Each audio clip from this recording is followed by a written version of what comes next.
Hi everyone, Adam here, and this is what I watched in December. This won't be a long video. I only watched 3 movies last month, so here's what I watched.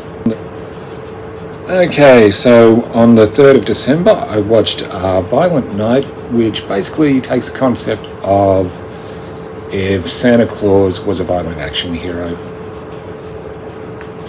Sorry. I wasn't trying to show off anything with that. Look, it has a pretty good cast. David Harbour, John Leguizamo, Beverly D'Angelo. It's fun, kind of a silly concept. Yeah, and some pretty decent action scenes. Just to see Santa get that violent, it's pretty funny. If not great, though. But it was still a fun watch. On the 17th, I watched Avatar: The Way of Water, which obviously is a sequel to Avatar. I really enjoyed this. I'd probably say it's probably my movie of, well, last year now. You know, like I said, I did a non-spoiler review and I said, you know, the original Avatar was a huge hit, and then a few years later, a lot of people just decided they hated it.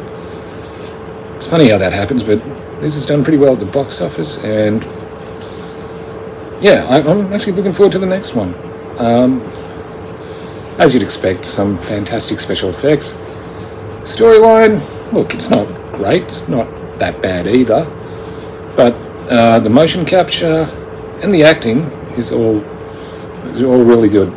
The best thing I can say about it is you forget you're watching motion capture. But yeah, and some really good action scenes. Yeah, like if you like the first one, I'd say check it out. I did see it in 3D. I'd recommend it. It's probably the best use of 3D I've seen in a while because, well, I haven't been releasing a lot of movies in 3D here in a while, to be honest. But yeah, I'd say that's probably the best way to watch it.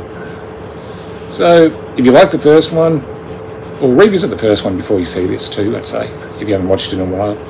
Might help. Yeah, but yeah, it was probably my favourite film of 2022.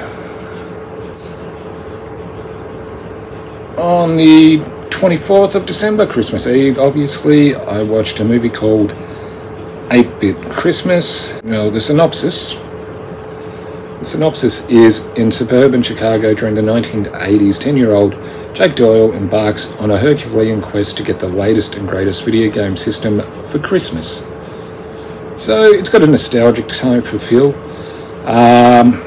with a wraparound by Neil Patrick Harris telling his daughter about trying to get the ultimate game console, which in here was the NES. Yeah, it did have some pretty funny moments, like how we really didn't take safety that seriously in the 80s. That was a pretty good running joke. Yeah, I mean, nostalgic factor is pretty good, and a few of the moments did give me a chuckle. I wouldn't say it's great, but inoffensive, entertaining enough. But I will say the young cast all do pretty well in their roles. Alright, let us know, have you seen any of these and what did you think of them? Like, comment, subscribe. I'm Adam, and I'll see you again soon.